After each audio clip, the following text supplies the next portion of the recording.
Olá a todos, bem-vindos mais uma vez ao Jardim das Oliveiras, desta vez para entrevistarmos Maria da Luz Rosinha, deputada do Partido Socialista. Muito bem-vinda. Obrigada, também igualmente. Este espaço é mais meu do que vosso. E falando um pouco também do seu percurso e começando pelo início, porque sempre esteve ligado à Vila Franca de Xira, o que é que Vila Franca de Xira tem de especial? Vamos lá ver uma coisa, eu acho que a terra onde nascemos tem sempre algo de especial para todos nós. E diria que Vila Franca de Xira tem é preciso perceber que eu nasci, cresci, vivi sempre em Vila Franca de Xira e todos os dias volto a Vila Franca. Aliás, uma das coisas que me surpreendeu imenso foi que quando vim pela primeira vez para a Assembleia da República, em 1994, perguntavam, então, tu vais dormir todos os dias a Vila Franca? Isso é tão longe? E quer dizer, em Lisboa, gasta-se muito mais tempo na deslocação dentro de Lisboa do que de Vila Franca de Xira a Lisboa. Sendo que, por exemplo, o caso dos transportes ferroviários, em 20 minutos, meia hora no máximo, está-se em Vila Franca de Xira, na estação de Santa Apolónia ou na Expo. Portanto, Vila Franca de Xira tem uma excelente localização, fica à beira do Rio Tejo. Aliás, o Rio Tejo foi desde sempre também uma via de comunicação de grande importância que nós queremos recuperar. Por outro lado, tem toda a Lusíria, e a Lusíria é uma dos maiores produtores de arroz da Europa, e tem uma tradição cultural ligada à tauromaquia, de que me orgulho muito. E o que é que se recorda mais da sua infância? Imensas coisas.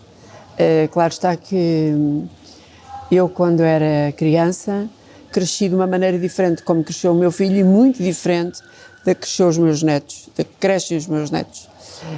Costumo dizer, às vezes perguntam, acerca da idade, eu acho que a minha geração foi uma geração privilegiada, porque tivemos a oportunidade de viver tantas coisas que nunca mais se repetirão na nossa história.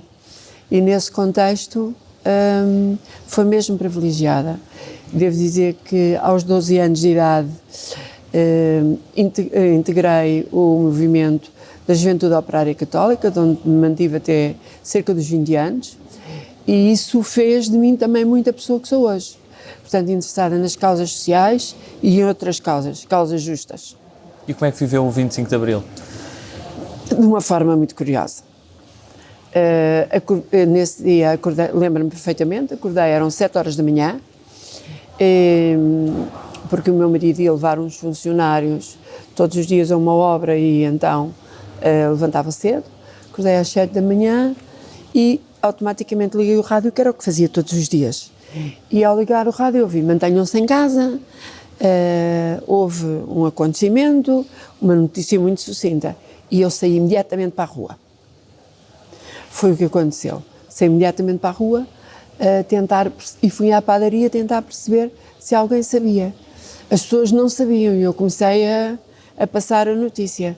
Depois, rapidamente, fui para o meu local de trabalho e devo dizer que Vila Franca de Xira, que fica situada naquilo que à data se chamava a Cintura Industrial de Lisboa, foi sempre muito ativa em termos políticos, muito ativa mesmo. Com imensa frequência havia cargas das forças ditas da ordem sobre quem tinha opinião diferente ou sobre quem se manifestava. Portanto, eu cresci muito num clima que era um clima de consciência política, que algumas coisas tinham que mudar. E nesse sentido, portanto, o 25 de Abril foi, ao invés de ficar em casa, foi um momento de foi para a rua. Fui para a ponte que atravessa a Vila Franca de Xira, devia ser para não deixar passar a oposição, com certeza, porque numa reação natural, foi por essa ponte que veio o Salgueiro Maia. Tínhamos ali também, é bom perceber que nós tínhamos ali o enquadramento da Escola da Armada número 1 e tínhamos um pouquinho mais abaixo o Ralis, com aquele que tinha a alcunha do Fittipaldi dos Chaimites e que era o Dinis de Almeida. Portanto, havia ali um enquadramento em termos de consciência e movimentação política de grande interesse. Quando é que essa consciência política se torna numa ligação partidária? Vamos lá ver uma coisa, tendo em conta que aos 12 anos ingressei na Juventude Operária Católica, eu diria que isso já era política. Cresci partilhando com um conjunto vasto de jovens que cresceram também ao mesmo tempo do que eu e de outros mais velhos, aquilo que era uma consciência muito clara de que era preciso instalar a democracia. Podíamos não lhe chamar assim, mas era isso que sabíamos que era preciso fazer. E nesse contexto, logo a seguir ao 25 de Abril, na minha casa, eu e o meu marido entendemos que iríamos fazer uma opção político-partidária. E então lemos todos os programas de todos os partidos que estamos. Ainda aqui há cerca de um ano descobri lá a Carta de Princípios do MRPP, que, visto aos tempos de hoje, é uma coisa altamente curiosa. O meu marido optou pelo PPD, é um dos fundadores do PPD, eu optei pelo Partido Socialista. E o que é que mudou mais no PS desde então? Mudou muita coisa. Vamos lá ver. A democracia instalou-se, embora haja alguns aspectos que precisem de ser consolidada. Aliás, eu acho que a democracia é como as flores, precisa de ser regada e alimentada, porque senão corre riscos. E quando hoje nós falamos em alguns movimentos de extrema-direita, estamos a falar exatamente dos riscos de que a democracia está exposta. E as coisas hoje são olhadas de maneira diferente, porque, por exemplo, as pessoas da sua geração, para elas tudo isto é natural como o ar que se respira. Para nós tem um valor diferente, porque teve que ser conquistado. E então, na realidade, é a construção da história de um país. E esteve ligado em Vila Franca também ao poder local, sendo Presidente da Câmara. Sim. Quais é que foram os maiores desafios que enfrentou? Aliás, eu em Vila Franca, eu fui autarca desde as primeiras eleições, desde 1976. Aí fui eleita para a Assembleia de Freguesia e para a Assembleia Municipal, e depois mantive-me sempre nesse registro da Assembleia Municipal. Entretanto, vim para a Assembleia da República, já em 95, e em 97 o Partido Socialista disse-me, não me fizeram um convite, disseram-me, tens que ser candidato a Vila Franca de Xira. E eu fui candidato a Vila Franca de Xira. E o Partido Socialista ganhou. E quais é que foram os maiores desafios nos vários mandatos? O trabalho do autarca é um trabalho que nunca termina. E autarca, há duas coisas que eu costumo dizer e nas responsabilidades que tenho atualmente, que é o seguinte. Uma é, quando alguém se levanta da cama, para ir, que é autarca, que é Presidente de Câmara, se levanta de manhã e diz, aí não me apetece ir, que maçada, não sei o quê, já não está bem. E eu devo dizer que em 16 anos nunca me custou ir para aquela tarefa. Que aliás é uma missão, não é outra coisa, aquilo não é um emprego, aquilo não é uma profissão. Assim como ser deputado não é uma profissão, é uma missão que assumimos. Depois, dizer também que um autarca nunca está satisfeito, porque há sempre mais coisas para fazer. Agora, e eu sou a favor da limitação de mandatos. Quando, ao fim de 16 anos de ser Presidente de Câmara, e nunca tinha sido vereadora, portanto, eu quando assumi as funções, eu não sabia os termos de fazer um despacho. E cheguei a uma Câmara que tinha sido gerida até aquela data pelo Partido Comunista. Portanto, o que significa que não era uma coisa fácil. Mas, no entanto, aprendi. Tive um excelente, tenho de sempre dizer isto, tive uma excelente colaboração dos trabalhadores da Câmara Municipal nos diversos patamares da estrutura. E hoje é sempre com muito gosto e amizade que os revejo e penso que eles é a mesma coisa em relação a mim.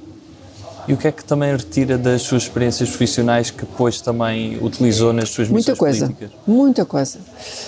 Portanto, eu tinha funções de responsabilidade de direção na empresa, contactava, curiosamente, com as maiores empresas do ramo da construção civil, portanto, e por isso quando cheguei à Câmara Municipal, aquelas grandes empresas que tinham interesses urbanísticos no concelho de Vila Franca de Xira, eu conhecia-as muito bem, do meu passado profissional, e isso também, esse conhecimento facilitava-me, porque eles já me conheciam a mim, sabiam que ele não era uma pessoa de feitio fácil, e que só tomava decisões bastante alicerçadas naquilo que era não só a legislação, mas que eram os interesses do Conselho. E por isso, nesse aspecto, foi-me tudo muito útil. E o facto de a área metalúrgica não é uma área simples, não é uma área fácil. As pessoas com quem eu trabalhei eram muitas delas pessoas que me conheciam desde pequenina, portanto, e nem sempre alguns não viam com muita simpatia que eu agora lhes estivesse a dar orientações. Mas isso também me ensinou, ou me incutiu uma coisa: respeitar os nossos colaboradores, respeitar os que trabalham connosco é fundamental para o sucesso. E tendo estado em 2 períodos bastante diferentes aqui na Assembleia da República, quais é que sente que são as grandes diferenças de uns mandatos para os outros? Vamos lá ver uma coisa. Eu estive aqui, era Primeiro-Ministro António Guterres. Foi um período que acabou abruptamente, depois, em 2001. Foi quando foi a minha primeira maioria absoluta. Nem houve festejo, porque foi quando o Primeiro-Ministro anunciou que se ia demitir.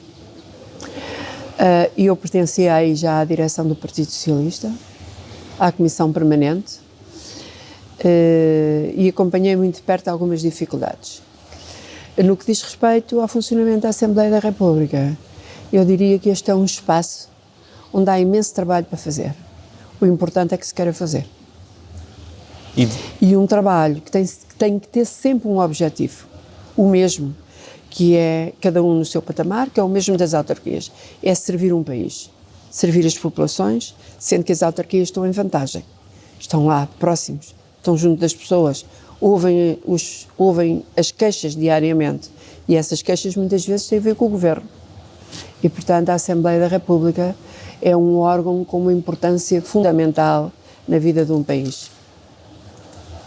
E desempenhando também funções específicas de Primeira Secretária da Mesa da Assembleia da República, quais é que são as obrigações acrescidas que tem também? Aí são muitas, mas também aqui tenho que fazer uma ressalva, e que foi esta.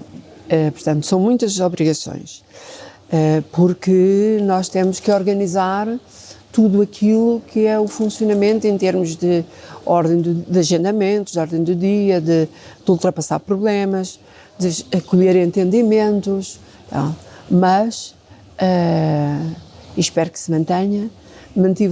Estabeleci com os líderes das diversas bancadas uma relação que é de respeito, de consideração, com alguns mesmo diria de amizade, e que permite ultrapassar as dificuldades.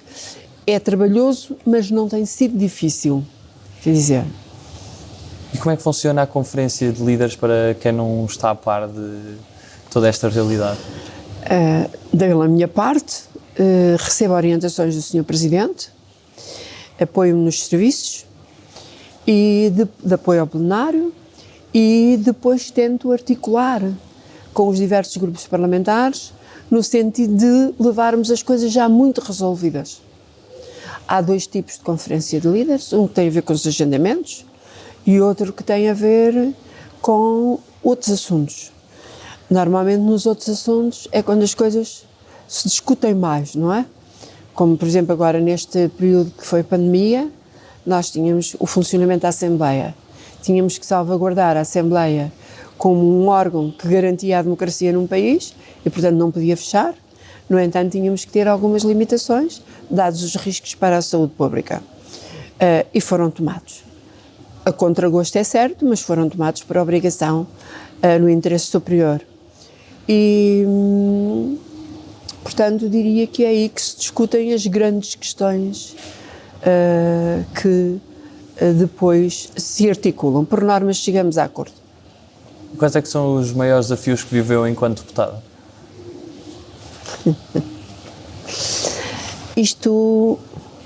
Essa pergunta para mim tem uma resposta um bocadinho difícil, mas é dizer assim, o facto de estar integrada num partido não pode condicionar o nosso pensamento em relação àquilo que devem ser os caminhos a seguir. E aquilo que é a disciplina partidária é algo que às vezes não se compagina com o nosso pensamento. O Partido Socialista, por norma, à exceção das questões do orçamento, por norma, dá liberdade aos deputados para que votem de acordo com aquilo que são as suas opções, desde que não ponham em risco aquilo que é a opção da direção do grupo. Porque isto tem que haver alguma ordem, não é? No entanto, já houve momentos em que, desde logo em relação ao orçamento, em que eu achava que determinadas coisas não deviam constar nele como obrigação, que condicionasse o voto. De qualquer maneira, os compromissos aí falam mais alto e os compromissos de aceitar são os poucos momentos em que nós temos uma disciplina de voto rígida em relação às questões do orçamento, que nem sempre são dinheiro. E também tendo funções no Partido Socialista como secretária nacional, mais responsável pelas autarquias locais, como é que se lida com uma estrutura tão complexa, porque são muitas conselhias distritais e neste caso também... 308. Como é que se prepara, neste caso, neste ano, umas eleições autárquicas? As eleições autárquicas não estão a ser preparadas a este ano, não é? Nós estamos a preparar as eleições, aliás, as campanhas eleitorais começam no dia a seguir às eleições. Porque se só começássemos a trabalhar nelas neste ano, teríamos seguramente um mau resultado. E eu espero que o Partido Socialista tenha um excelente resultado num dia que ainda não sabemos qual é, mas que será entre o fim de setembro e o início de outubro. E nesse quadro, diria assim, é um trabalho que me agrada particularmente. E me agrada porquê? Porque me põe em contacto com imensa gente.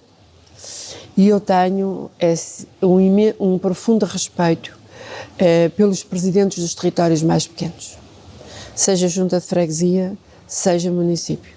Isto porquê? Eu quando era presidente de Câmara, dizia, e às vezes me pediam, colegas meus do norte do país, do interior do país, me pediam para eu tentar marcar uma reunião qualquer com um membro do governo, porque eles não conseguiam chegar à fala e tal. E eu dava conta, nós sendo um país pequeno, a distância a determinados locais até Lisboa ao Terreiro de Paço, como se costuma dizer, era um mundo às vezes intransponível. E por isso, aquelas pessoas, e desde logo os presidentes de junta de freguesia, que só recebem senha de presença, mas que trabalham todos os dias para ajudar a resolver os problemas das suas gentes e que nesta altura da pandemia tiveram, todos os autarcas tiveram, mas há uns com mais possibilidades, outros com menos possibilidades. Aqueles que têm menos possibilidades tiveram um comportamento de excelência.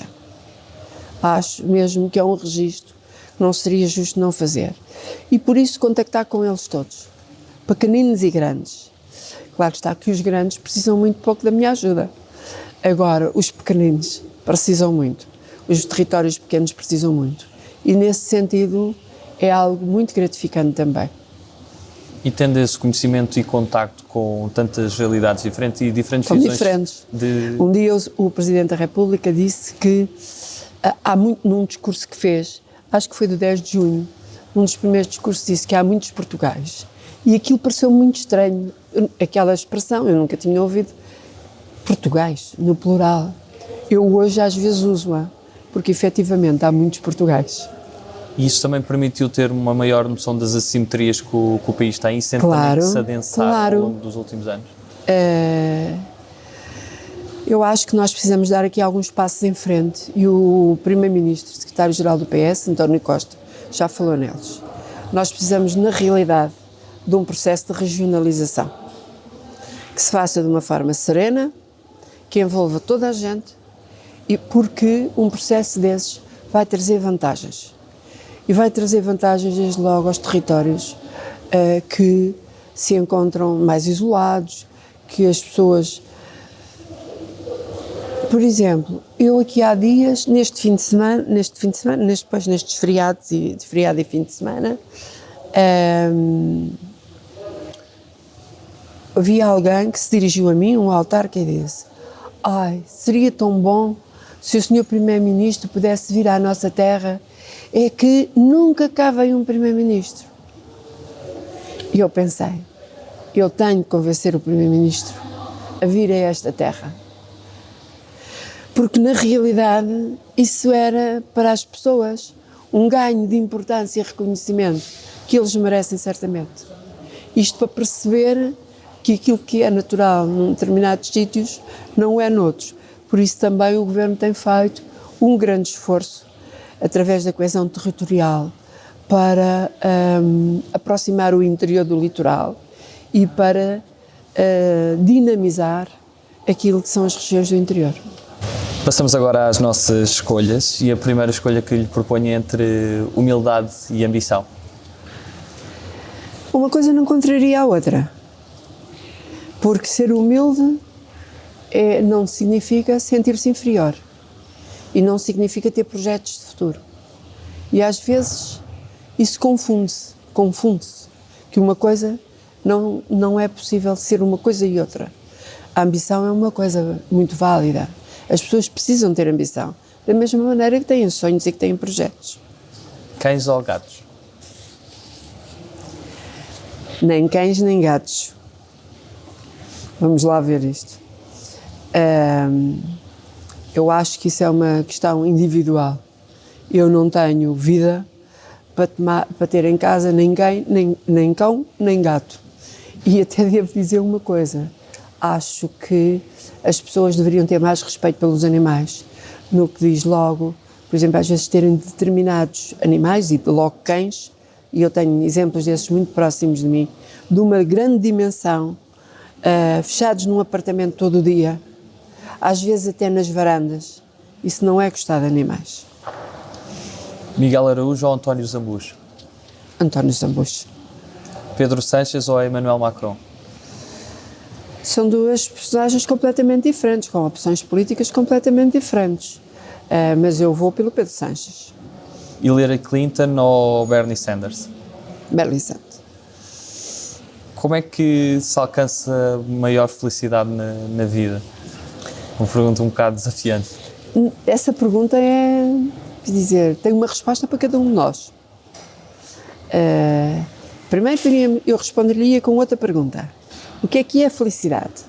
Não é nada que se compra na loja, não é nada que esteja dentro de um frasquinho, é alguma coisa que se conquista. Conquista-se todos os dias. Portanto, nós temos que aprender a ser felizes com as pequenas coisas. Por exemplo, vou-lhe dar um exemplo no sítio onde estamos. Eu, por norma, saio tarde e faço questão de descer sempre por aqui e de atravessar o jardim. Este barulho da água, as flores, o perfume das árvores, são coisas que me fazem felizes. Portanto, quer dizer, não é preciso muita coisa para se ser feliz. É preciso não desperdiçar a vida e saber-se aproveitar as pequenas coisas. Telma Monteiro ou Cristiano Ronaldo? A Telma Monteiro, porque é uma grande atleta, tem levado o nome de Portugal a um patamar superior, tem um grande esforço. Em relação ao Ronaldo, desde logo, porque eu sou do Sporting e ele nasceu no Sporting, é um nome que é considerado no patamar cimeiro daquilo que é o desporto mundial e que tem revelado uma característica que também tem a ver com a evolução dos tempos. O Ronaldo para além de ser um excelente jogador, é um jogador disciplinado, rigoroso e organizado na sua vida pessoal. E isso são qualidades que eu lhe reconheço.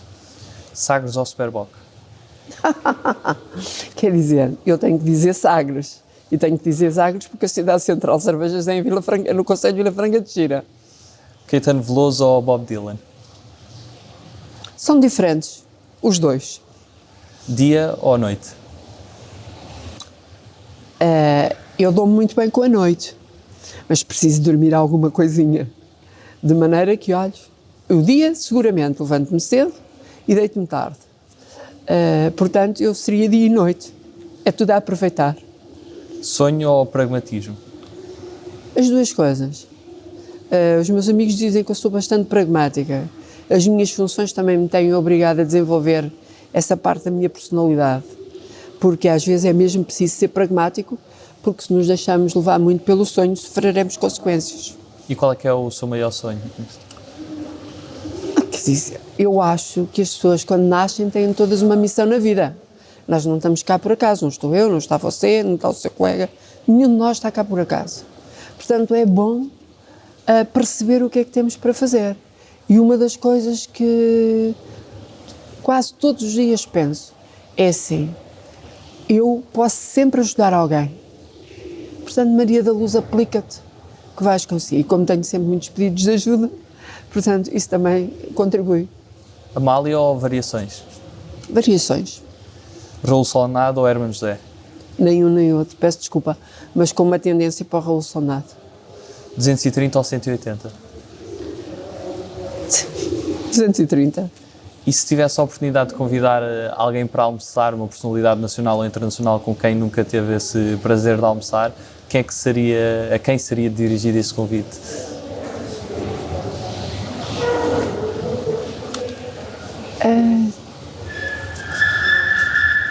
A quem seria dirigido esse convite? Top 3 tem sido o Papa Francisco, Barack Obama e António Guterres. O António sido as Guterres eu melhores conheço escolhas, muito sim. bem. Tive a oportunidade, durante um período da minha vida, portanto, privar muito com ele.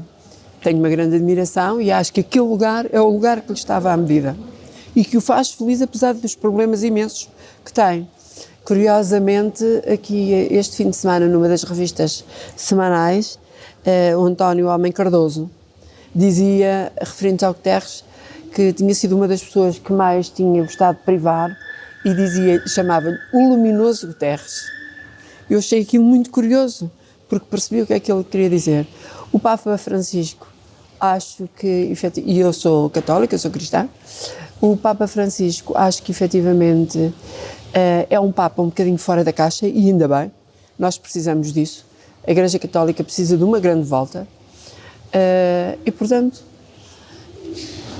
um desses dois estava fantástico. Os dois juntos era o melhor. E qual é que seria o prato principal dessa refeição? Era a conversa. Mas se tivesse escolher mesmo um prato gastronómico... Vamos lá ver. Se fosse um almoço em Portugal, escolheria um cozido à portuguesa. E qual era a primeira pergunta que faria ao Papa Francisco? Isso aí prefiro não revelar, porque poderiam ser algumas perguntas das difíceis. E qual é aquele país que nunca visitou e que está no topo da lista para visitar?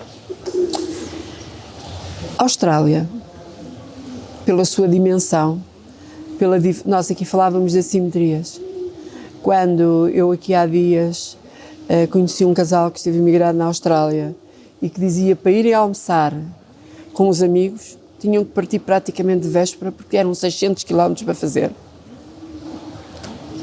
E a nível literário tem assim alguma inspiração, algum autor favorito? Tenho vários, portanto, gosto de autores portugueses, gosto bastante do António Lobo Antunes.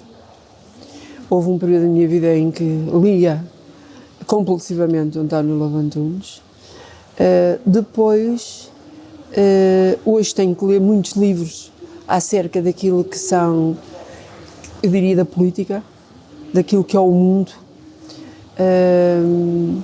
E depois também gosto de livros mais... Gosto de biografias. Gosto muito de biografias, tenho muitas biografias. E no cinema? Eu vou pouco ao cinema e hoje, com as possibilidades que podemos ter através da televisão e através daqueles canais que fornecem filmes, eu diria que a qualquer hora, fornecem filmes a qualquer hora, de noite, a hora que estão ao cinema, eu diria que reservo-me mais aí. E na música? Há assim alguma banda ou cantor favorito? Então, há pouco nós falámos aí do António Zambujo, falámos do Caetano Veloso, falámos da Marisa, podemos falar da Marisa, podemos falar, e depois andando um bocadinho mais para trás, podemos falar de Júlio Iglesias, por exemplo. O Caetano Veloso e Júlio Iglesias são mais ou menos da mesma época, mas é preciso perceber que a minha geração foi atravessada por cantores que marcaram definitivamente, que vão ficar muito para além daquilo que é a sua vida. E este fim de semana tive ainda a oportunidade de ver um filme sobre os Queen e eu adorei os Queen. Continuo a gostar hoje como gostava há 20 anos atrás. Passamos a um conjunto de palavras soltas e peço que me diga o que é que associa numa ou em poucas palavras a estas palavras. A primeira que escolhi foi Twitter. Eu não sou fã. PPPs. PPPs? Sim. Estamos a falar de parcerias público-privadas. Eu considero que as parcerias público-privadas são uma opção porque os governos não têm condição para resolver todos os problemas. O caso do Hospital de Vila Franca de Xira foi uma PPP de grande resultado, em que o Estado gastou muito menos dinheiro do que gostaria se estivesse a gerir diretamente o hospital, e a população dos 5 concelhos e todos aqueles que lá ocorreram para ser tratados dizem maravilhas. Estou preocupada porque a transferência se fez exatamente no dia 31 de maio, terminou a PPP de Vila Franca de Xira. Até aos dias de hoje não percebemos porquê. Tauromaquia. Sou aficionada. Reforma da defesa. A reforma da defesa, essa é uma pergunta que não se pode responder, isso é uma palavra que não se pode responder assim, não é? Portanto, considero que acabará por haver um entendimento entre os chefes de Estado dos 5 ramos e aquilo que são as pretensões do governo. É um processo que carece de tempo, não pode ser feito à pressa, porque os nossos ramos militares são muito importantes. Portugal não tem uma grande retaguarda em termos de efetivos, e embora não sejamos nem um país bélico, nem se preveja que venham a acontecer situações de guerra, a verdade é que as Forças Armadas são sempre organizações que nos devem merecer respeito e atenção. Por isso, eu considero que aquilo que está em cima da mesa chegará a bom porto. Se me perguntar se ainda nesta sessão legislativa, eu diria que se calhar não. Máquinas partidárias. Às vezes são isso mesmo. Umas trituradoras, outras menos. Suspensão de redes sociais. As redes sociais têm causado prejuízo a muita gente e são de grande risco para os mais jovens, que não as sabem, ou mais jovens ou mais velhos, que não as saibam utilizar. No entanto, considero que são uma boa ferramenta em termos de comunicação. Liberdade. Liberdade é podermos estar aqui a falar desde logo um com o outro desta maneira. Conquistas. Todas, muitas, todos os dias. Homenagem. Às vezes é preciso fazê-las. Nós somos, por tendência, o ser humano é mais de críticas do que de louvores, mas deve aprender a fazer homenagens, porque também fica bem consigo próprio. Ponderação. Tudo, principalmente na área da política, nada pode ser de impulso, tem que ser de ponderação. Saudade.